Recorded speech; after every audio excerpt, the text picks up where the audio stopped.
since their return to the kart series. They would love to take victory here today, but just as much Goodyear would love to stop their run. They've had 8 wins in succession, the Firestone Tyre Company, and Goodyear are ready to strike back. And it's 2 versus 2 here. The Goodyear tyred car leading this group, Michael Andretti with Goodyear tyres at the back of the group, and any of these cars are really very much in the hunt for victory here today. Changed as Jimmy Vasser gets past Bobby Rahal. A change of the lead, and Vasser comes through on lap number 26 ahead of Bobby Rahal, and Guterman now looking for a way into second position. All changed as they came up to lap one of the back markers there. Jimmy Vasser was able to take advantage of it. Bobby's back down to second place, and Maurizio Guterman now looking to get into second himself. Michael Andretti still in fourth at the tail of this group. We've got 4 cars absolutely wheel to wheel battling for position here. But Jimmy Vasser, it's the second time we've seen a Ganassi car up front. Are we going to be able to see him pull away from the rest now?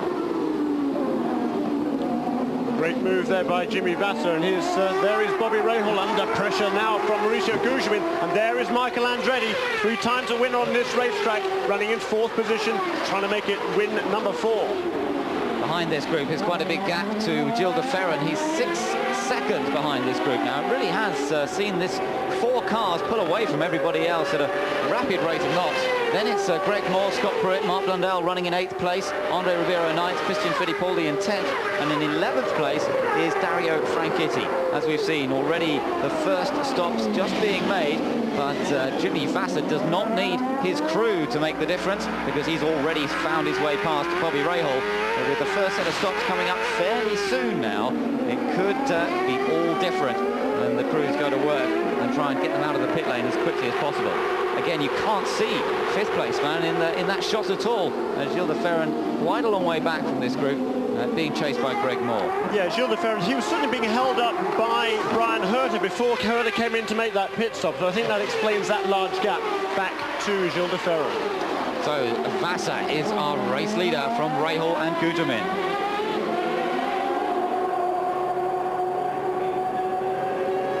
Across the line to complete 28 laps now, as Vasser, having moved ahead of Bobby Rahal, is now in control of this race. He slipped past Bobby Rahal just when it looked as though he was going to have to settle there in second until the first round of pit stops. Jimmy Vasser snatched the opportunity when it came, got past Bobby Rahal, and now has already pulled out several seconds, 2 seconds already over Bobby Rahal. This is fantastic from Jimmy Vasser. Rahal trying to hold off Maurizio Guterman in 3rd place, and Michael Andretti still keeping an eye open. Now this was the pass, and in fact there wasn't a slower car at that point. It was slightly further back, wasn't it? Yeah, they just passed Hiro Matsushita for the 2nd time, let me tell you, in just 28 laps. I wonder whether perhaps before they came into the picture there that Bobby Rahal, just his momentum had been upset. There is Maurizio Guterman down the inside, no back markers there, clean move down the inside by Maurizio Guterman, and Bobby Rahal is falling back.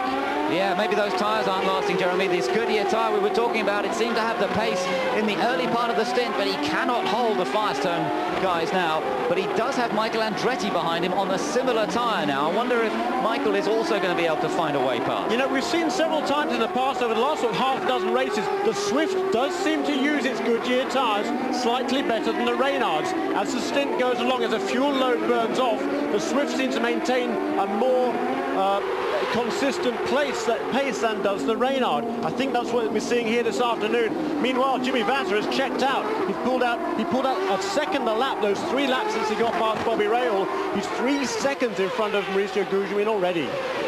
So that's the situation at the moment. We're on 29 laps have been completed. We're just eking into the window. And look at that, Michael Andretti gets past Bobby Rahal.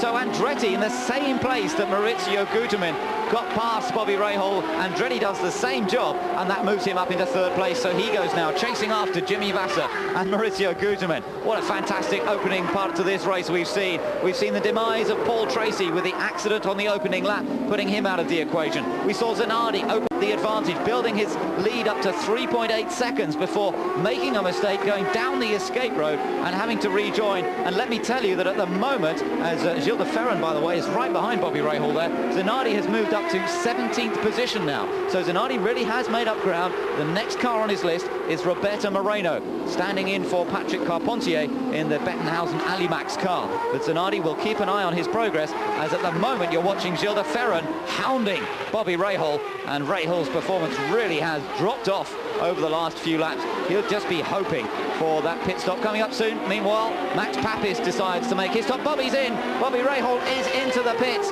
He decides he cannot hold out there any longer, and Rahal, who led a good part of this first stint of the race, comes into the pits and puts his second set of boots on. The fuel goes in and ready to go out once again. It looks like a good stop on the tyres. They wait for the fuel, and away goes Bobby Rahal. Good clean stop from Team Rahal. But will the tyres hold up in this second stint? Doesn't look too promising from what we've seen so far. Out they come. Max Papis leads them out of the pits, so a fairly good stop from the Arturo Wells team as well. And Rahal is back out onto the field. He's in 12th position.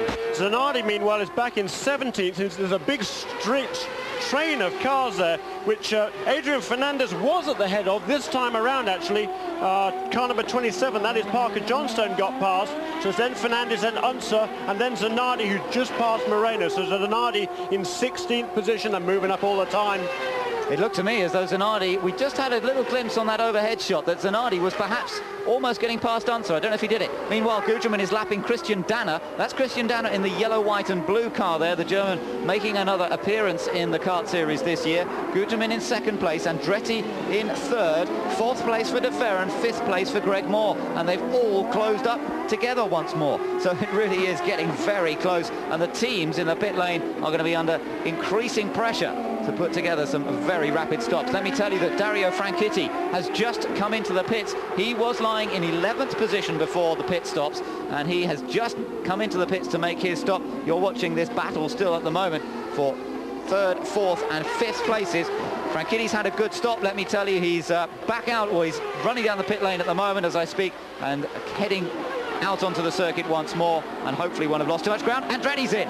Michael Andretti is into the pits now for his stop, and let's keep an eye on Michael Andretti as he comes into the Newman-Haas pit, and he needs one of their best efforts here if he's to stay in the hunt.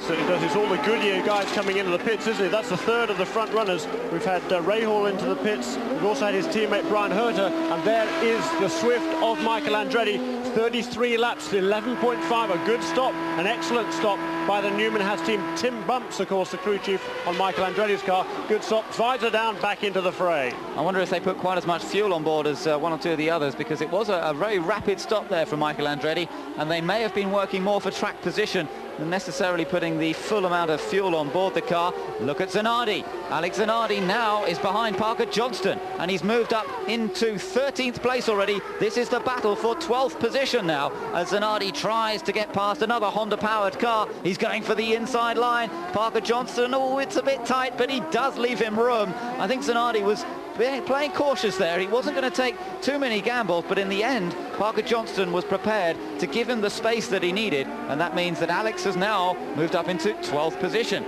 just one behind Bobby Rahal. So it's all changing.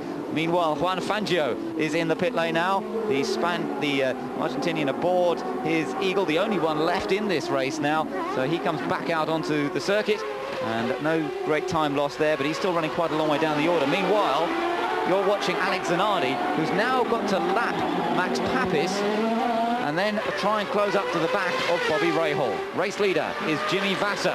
Andre Ribeiro into the pits meanwhile. And coming out of the pits, in fact, he's just made his stop. So, and into the pits has come Bobby. Bobby Rahal is back in the pits. Problems for Bobby Rahal, the early race leader. He made his pit stop, and then he's out of the race. Well, we'll have to find out exactly what's happened to Bobby Rahal. But from running so strongly up front, it's a short day for Bobby Rahal in the end. Very disappointing for him. It really looked today as though he was going to appear on the podium. It's not to be, and hopefully we might get a chance to hear from him soon. Meanwhile, Gilles de Ferran just squeezing past the Herdez car of Michel Jourdain. Greg Moore is right behind him. And let's just draw breath for a moment with all the action that's going on. We've still got a few pit stops to come, haven't we, Jeremy? Yeah, Gilles de Ferran there still running now. He's up in the 3rd place. He's gone the longest of anybody on the Goodyear tyres, certainly of the front runners at least. And if I look down the order here, we've got Vassar in front, then Gugelmin. De Ferran on Goodyear's in 3rd place, then Moore, Pruitt, Blundell all on Firestones again, then Christian Fittipaldi in 7th place.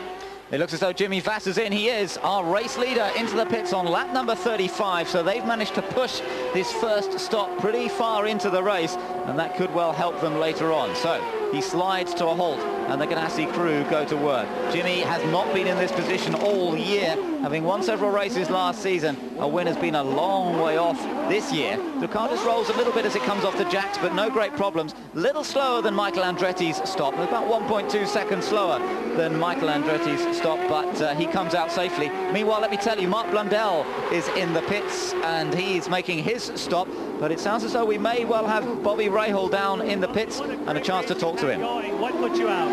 Well, first, the tire wear in the rear was excessive, and when Vassar and everybody got by me, I couldn't brake into the corners very deep.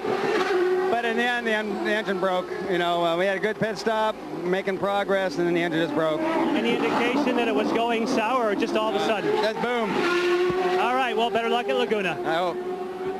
Disappointment for Rahal, and in fact the Ford engine's been very reliable this year so far. Oh, look at that, how close Zanardi was to the back of Gugelmin as Gugelmin came into the pits. In fact, they managed to clear each other. Zanardi has been in then for his stop. We'll have to wait and see how that settles down when he comes back out. Gugelmin, who was leading the race because of coming in a lap later than Jimmy Vassar. Slowish stop though for him, 14.4 seconds. He comes back out again just ahead of Vassar.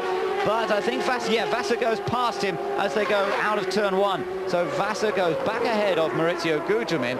It means that Greg Moore had taken over the lead, but he's just been into the pits. In fact, just about everybody of the front runners now making their first pit stop. We're just waiting there for Richie Hearn and Parker Johnston to make their stops as well. And as they all begin to settle back into position, it looks good for Jimmy Vassar.